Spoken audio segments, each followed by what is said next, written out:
Hello and welcome to another edition of this special broadcast on trans fatty acids. As a special guest today, we have Mr. Amit Khurana, Program Director of Food Safety and Toxins at the Center for Science and Environment. Thank you so much, Mr. Khurana, for joining us today. I know you have a very hectic schedule and I appreciate your taking time out for this. Thank you very much, Mr. Ram. Thanks for having me. So, Mr. Khurana, let's kick off the whole thing by checking to see that the CSE where you work has been raising the issue of unhealthy components like PFA in junk food for a while now. Why is it so difficult to make our food safer, and where are we in terms of policy and and other initiatives to make our food safer? Yeah, I mean, the first part of the question, why is it difficult to make food safer, is actually a very, very difficult one to answer, but at the same time, very simple one to answer. In one line, I can say we woke up very late. Our Food Safety and Standards Act came in 2016, but the Food Safety and Standard Authority came.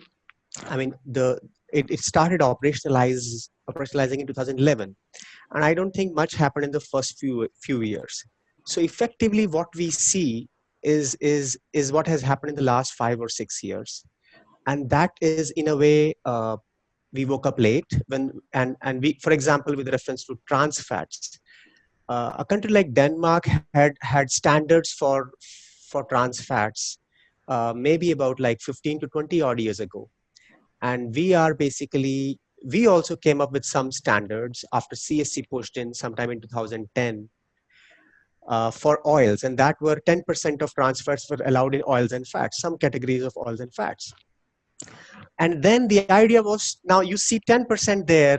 We started off with 10% in 2010, but even in 2020, we are still at just 5% as per standards. And the idea originally was to gradually reduce it, not in this kind of stretched timeline. So in 2013, it actually got operationalized as far as I recall. And again in 2015, that 10% became 5%. In the last 5 years, we have not progressed further in case of trans fats, right? We are still at 5% over the last 2 years. A lot of discussion has happened about reducing it further to 3% to 2% in the next 2 years. But so far, nothing concrete has happened in terms of the drafts have remained draft. And this is what I'm talking only about the trans fat standards in oils and fats. There's a parallel set of standards, parallel set of regulations that actually were about to kick off, which is about standards in food products, which are made using the oils and fats, for example, a namkeen, for example, a bakery product. There were no standards. There, in fact, are till today no standards on these products. The only thing that I recall is sometime in 2019, some drafts notification was put up for reducing it to 3%, reducing it to 2% by January 2022. In foods, I'm talking about, and this is different from standards in oils and fats. Right. Now, even in this case, it's been a year and a half now. Actually, nothing has happened. The draft has still remained draft. This is with reference to standards in terms of foods and in terms of oils and fats. This is one part of the problem. The other part of the problem is the labeling aspect of it. For example, FSSAI has been talking about front of pack labeling. They came up with a committee. It's been 6-7 years now. We did a study assessment of all the delays and dilutions in 2019 and figured out that starting 2013, the FSSAI-led committee had recommended front of pack labeling.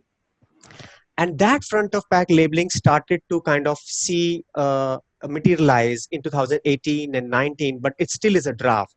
But what we have today as a draft in terms of front of pack labeling has one major problem. In fact, there are a couple of problems, but one major with reference to trans fat is now we are saying that in that proposed traffic light labeling system, a packaged food can put up green if it has less trans fat. And this is like a negative nutrient being, if not present, if it should not have been present at the first place, is now an option by industry to be used as an advantage to say, okay, look, we do not have a particular negative nutrient. The question is, should we have trans fat in that thing? In a label which has 5 blocks, which also highlight sugar, salt, saturated fat, and trans fat, the key problem identified, for example, in countries who have experienced similar labelings, which is called traffic light labeling, is that ultimately consumer will be confused whether would 2 greens and 1 red mean good or bad? Would 3 greens or 2 red mean a product is good or bad? And that kind of mixed messaging will create a problem, and it will even create a more problem for trans fat, because it is by default a negative nutrient. It should not have been there. So that's with reference to the labeling part. There's another issue here. All that we are talking about trans fat labeling has got nothing to do so far with the fast foods, which the burgers and the pizzas that we eat in fast food joints, our labeling law does not apply to them.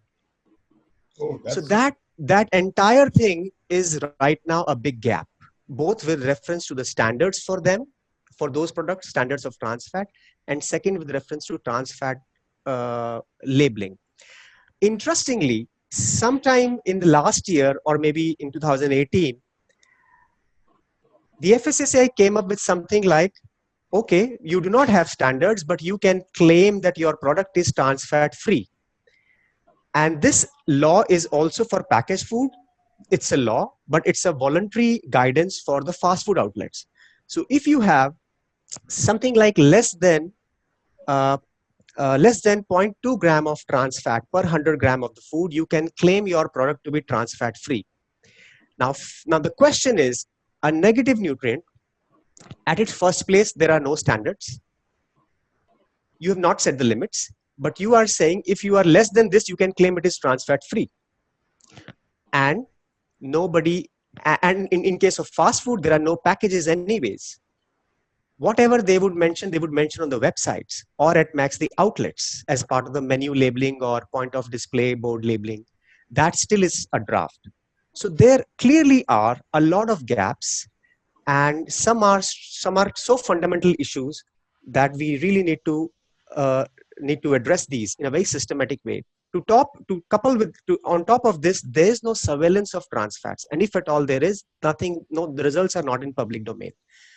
All we know is some tests done by Food Safety Authority, Food Safety Department in Kerala in 2018 or 19, some 100 odd samples taken. And in one line, the media reported, and we also know from our contacts that yes, the trans fat content was much higher than the standards of 5%. We've written a lot of letters, but all that we get to know is that these results are not to be made out.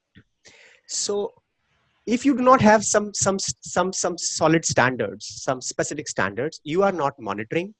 All that you have is announcements that we will reduce the trans fats by 2% by 2022 a year. We'll basically make it industrially trans fat free food system. I think there is an announcement and we'd have no idea. And the fact that the drafts have still remained draft also gives us a sense that at the back end, there's a lot of push from the industry, and somehow the regulator is not strong enough to push back or actually take a decision in the interest of the consumers and avoid getting too much influenced by the feasibility aspects of the industry. Mm-hmm. So what I'm hearing is that even if they are notified, there will be a lot of gaps present. Well, if they are notified, let's say, then it would be fine. The point is they are draft for the last 1.5 years. And we are saying January 1, 2021, it should have been 3% in oils. January 1, 2022, it should have been 2% in oils. We are just 5 months away from January 1, 2021. Nothing has happened. That draft is a draft for the last 1.5 years. And clearly there's a lot of pushback from the industry, which FSSAI is not able to find its way through.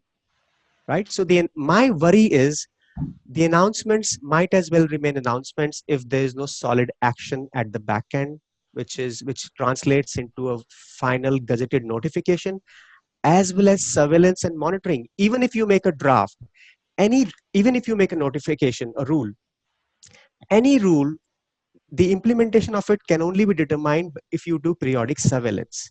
Else, you are only dependent on the declaration by the industry. Right. And that is not a good idea, particularly where you know that the industry has taken so long to comply with the earlier set of standards, particularly the labeling aspect of it. You also know that there are some challenges, particularly for the players who do not have best of the best technology. We have a lot of small and medium players. How will you ensure at its first place that even if you make tomorrow you make a law, that it would be really be checked and enforced? So surveillance is very important, and make those results out of something like this, which is so much of public health interest, is very, very important, because in this particular scenario, and this I'm linking it back to why we woke up late. When the world was making standards for the trans fats in foods, we were busy promoting Vanaspati. We never had a check. And now, for about decades, the palates of the consumers and the habits of the small producers are so much aligned to that it is difficult to unlearn. We are actually making the same mistake again and again. We first do the wrong thing, follow some wrong practices, copy Western practices, not learn the best practices, and avoid a situation where we can actually leapfrog. I mean, even in antibiotics, for example, other areas where I work in food system, pesticides, there clearly are some good examples in the world. But we tend to follow the mother of the fast food industry, which is US. And that is where we at the same time you have EU, which has much stringent standards for food.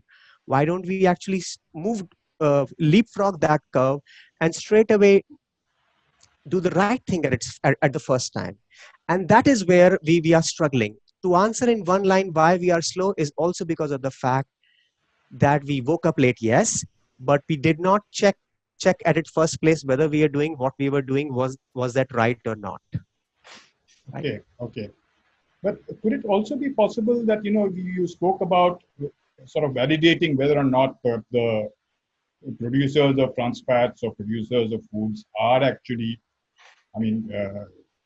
producing what they claim?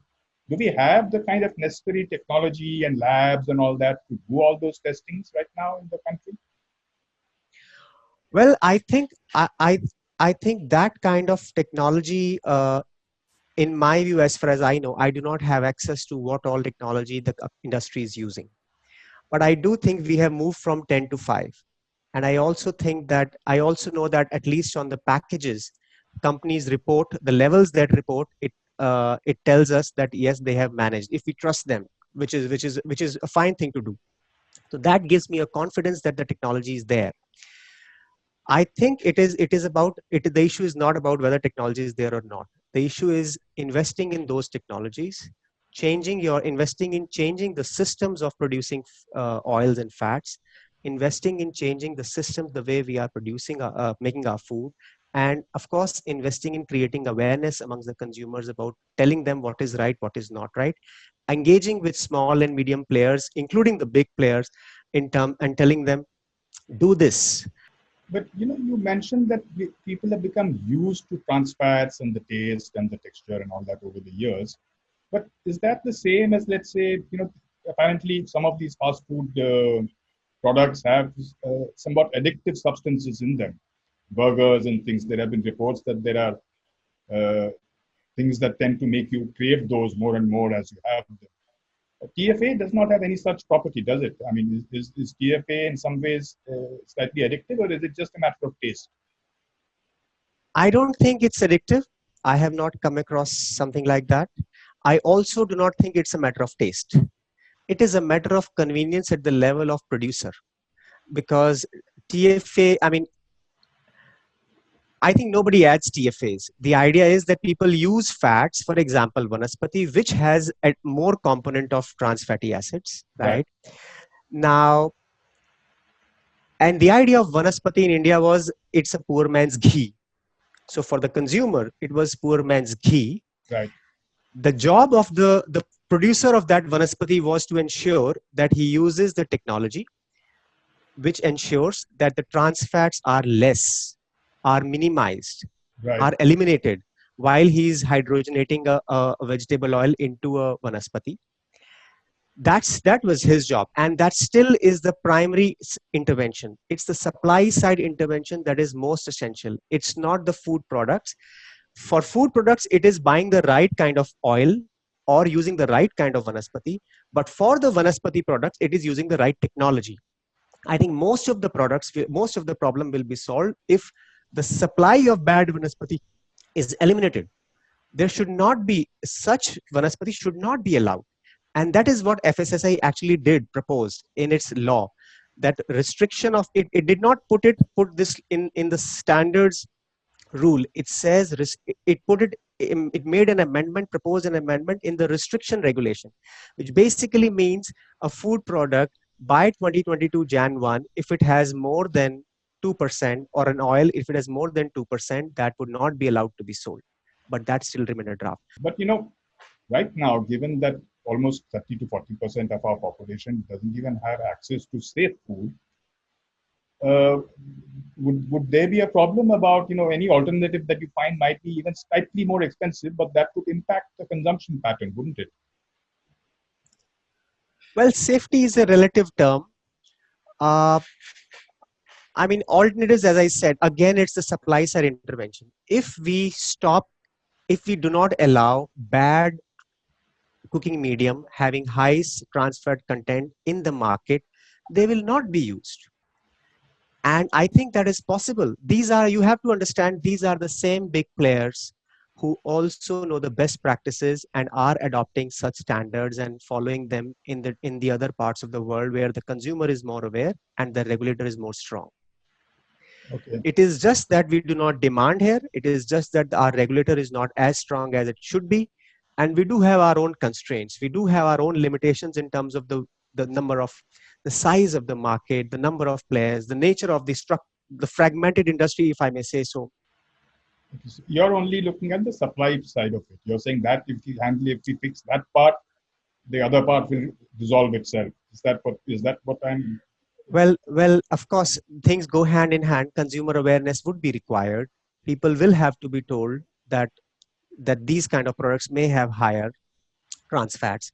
People will have to be told that make sure that you see the labels of vanaspati. If you want to use vanaspati, make sure you see the labels that they have less trans fats. People will have to be told. And in general, the awareness about trans fats. I mean, let me tell you one thing. Even if I see labels of packaged foods and oils and they say trans fats is less, you please understand, if I consume more of that food, the net amount of trans fat intake in my body could still be more.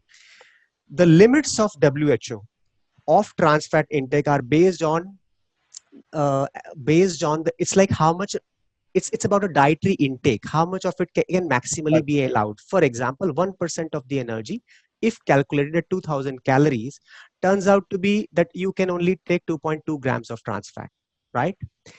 That's one way of looking at it. How do you convert that in a standards for food? Okay. You can still have that standards, but if I eat a lot of food, a lot of bakery items, how do I ensure that I am matching that intake with ensuring it at 2.2? Yes. The other part is 2000 calories for India is, for an average Indian, most of us have become either moderate or sedentary lifestyle oriented people, is actually quite high. 17 to 1800 kilocalories is what the scientific community has started talking about. Now that limit further reduces if you take it by that angle. What about children who have who have about 1000 calories, 1200 calories? I'm talking about much smaller children. That's also an issue. So what I'm saying is, standards in food is just one way to regulate, to control to check the intake. But if I consume a lot of processed food, by default, I'm much more at risk of consuming of higher intake of trans fat. So therefore, when I said supply side intervention, I did not mean that we have to not focus on the awareness part. You will still have to tell people about this math. This math has to be told to people. Nobody tells this math to people. Our entire public information or public information dissemination system or public broadcasting system is with reference to health is focused on tuberculosis. It had a lot of AIDS. It does not really talks about NCDs. It does not tells you that processed foods have high salt, sugar, and fat. It very carefully bypasses that message and focuses more on a very broader set of messages. So I clearly see a lot of influence from the industry here, right? Okay, okay. But coming back to the impact of the pandemic, and given that street food is one of the highest, has some of the highest components of trans fats, where they reuse oil and things like that. Once this pandemic lifts, do you see again a sort of the intake of trans fats going up again without unless the regulation thing is started? I think there are two assumptions here, which in my view do not hold true. The assumption that people are not eating bad food at home when they are at home. It's actually the other way around. The junk food consumption has increased. The packaged food consumption has increased. The consumption of namkeens, whatever I kind of anecdotally I hear from people as well as from some media. I check some media reports. There are some kind of messages which are being drawn out from the public consumption, which is that the junk food consumption, packaged food consumption is increasing. That's one assumption. The second assumption is you are assuming that the street food is using bad oil. We do not know that. How do we know that a packaged food manufacturer, branded or unbranded, irrespective of it, is not using the oil which is not to be used? We do not know. Our disclosure of the kind of oils which is used and what kind of mix they have in a food product is not strong. Even if they are strong, they are so small printed, you can't read them. Even if you can't read them, this is so technical a math. We are not nutritionally literate people, literate society. We do not understand that. Then there are issues of English versus other languages. Right. Most of us do not know English. What about regional languages? Not even in Hindi we have any kind of labeling. Labeling has a very limited role, but very important role. The issue with street fairs is more about reheating of the oil. But then we also know that some kind of work has happened in this regard by FSSAI with street food vendors. I hope that situation is much better. Having said that, a lot of work has to be done. But I also want to highlight, we do not know what a branded mithai wala organized market in the organized market is using, how much of trans fat is there, how much of vanaspati he is using, how much of refined oil he's using. So there are not much information in the public domain. Studies have not really happened. So I don't think that to really say that if people after the COVID lockdown, people will go back, eat more street food, and that street food perhaps will have more of a problem. I think there are quite a lot of apprehend questions here, gaps here, which are to be first understood well. Mm-hmm. But you mentioned that that the FSSAI has already started putting out. There was a draft, for instance, which they put. I believe that was open for comments from the public, things like that. So, did the civil society come up and say that these are the gaps which you first mentioned in the earlier part of our conversation? That these are the gaps that you need to plug. These are the areas where you need to. And were those addressed? So in December 2019, we actually did we released a study. We basically did we basically checked for salt, sugar, fat, and trans fat in junk foods. Right. And we actually tested because there was a lot of delay in coming up with the right set of labeling regulations with respect to salt, sugar, and fat. Mm-hmm. Not even the delay, there were a lot of dilutions. Right. And as I had mentioned earlier, we have very chronologically figured out how committee after committee, after having first recommended in 2013, how delays and dilutions have happened in the interest of the industry, with the pressure from the industry. How we've gone beyond that. We have actually highlighted what has happened in a very systematic way. For example, I'll give you an example.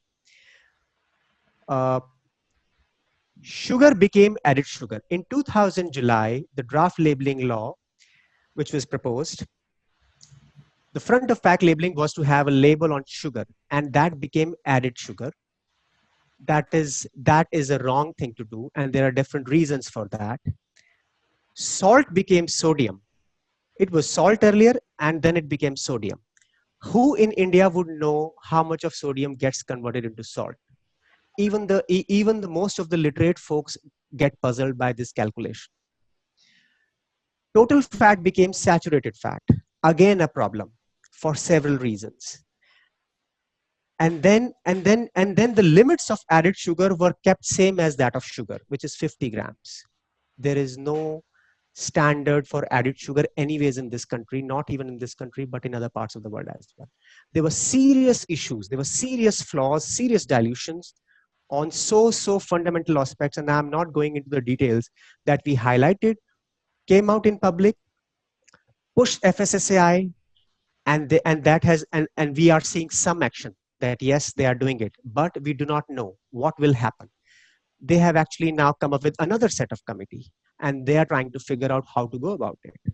We are hoping that it gets addressed in the interest of the consumers, in the interest of public health.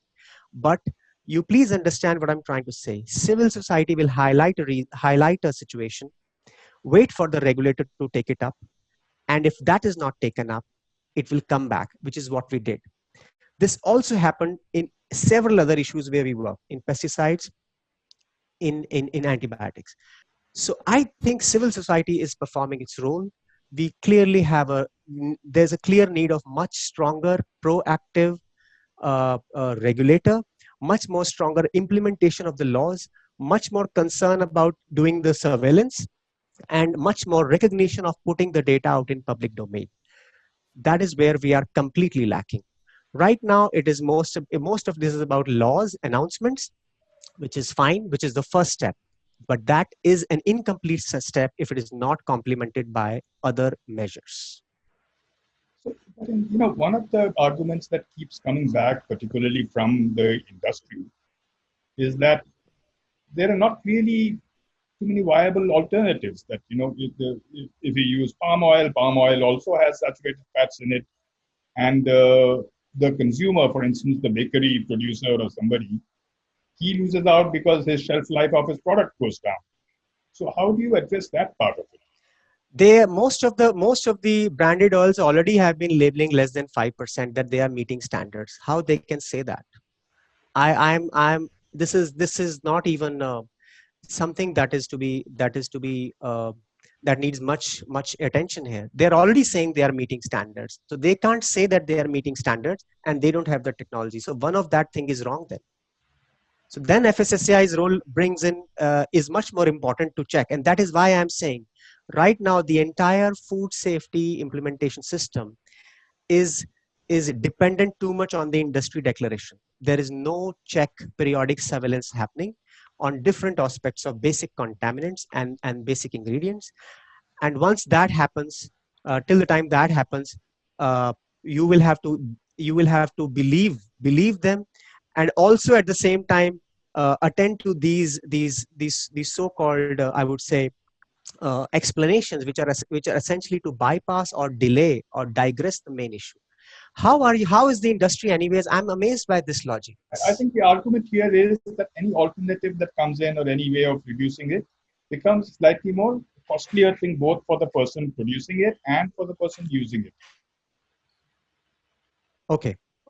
So I'm not a very good person to comment on this, but I do think that is still the job of the industry. And if can you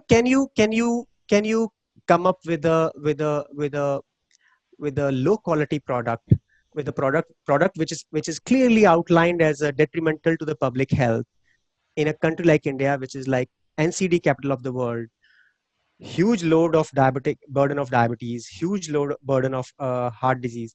Can you actually say that, okay, this will increase some price and therefore I will not give you a good product? I don't think so. And that is where the importance of consumer awareness also pitches in. If that is the case, and if that calls for some other alternative which perhaps is not cost effective, that can also be discussed and that can also be worked upon. This was one of the main things that was coming back at me, saying that, in a poor country like India, how can you suddenly raise the price of things? How will the baker survive if his shelf life of his product can't be maintained? So those are Well, arguments which I was hearing. the net cost on the country is also includes the health burden. Oh, So as a regulator, it would be a very limited and myopic view if you just factor in that to allow selling of a low quality cheap product at the expense of public health expenditure. It would be a very very myopic view from the perspective of a regulator. mhm. You know, this brings me to a sort of a last question, because I was hoping to end with this, but now that you mentioned this, I have this thing. There's also this huge informal sector, the unorganized sector, which also does this. Do you think it's going to be very difficult to enforce such a thing on that segment, even if There's we they, next law? that's why I said the supply side will address question. If you do not allow bad quality of vanaspati in the market, half of the problem is solved. Okay. The local street hawker, or let's say has got is happy to use a good quality vanaspati oil, no Right. problem. You just have to eliminate the trans fat from it. You just have to provide a good. Now when it comes to small, or let's say small oil producers, again here they have to work. They have to come up to a situation where they are using a product, they are using a technology which basically gives them less trans fats in the final product. And I'm telling you, it is possible. I believe it is possible, and I am quite optimistic here, and it is already happening. Perhaps I do not know why we are still seeing this kind of delay. What kind of push? What kind of reasons are there? I really fail to understand, because clearly these are the big players know they have the money, they have the power, they can do it. They can invest in a technology, they can help create the right kind of awareness, they can deliver a good quality product, perhaps at a competitive prices. And I don't really think the cost would increase too much. I don't have an exact idea, but I don't think that's it's about investing in the right technology at the beginning that they want to avoid, perhaps, if at all.